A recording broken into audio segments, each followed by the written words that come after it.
Hello everyone. I wanted to show you a couple of more things that I've gotten from my garden. Finally got some red tomatoes.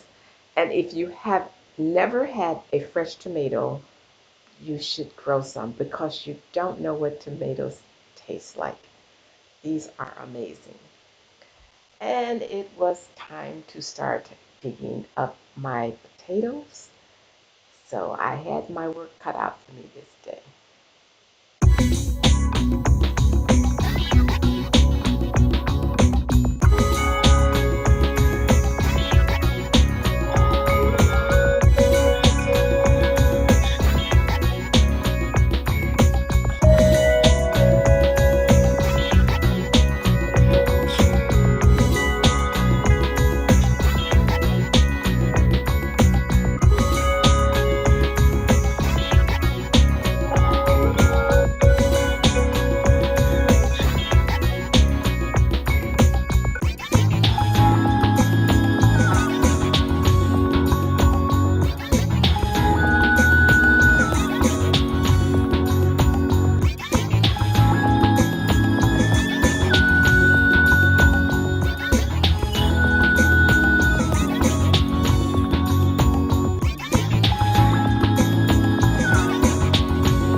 The weather here has been so crazy.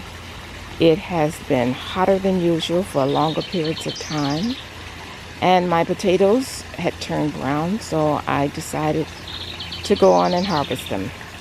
And this is most of them. I have a few more that I have to get. But this is my potato harvest for 2018.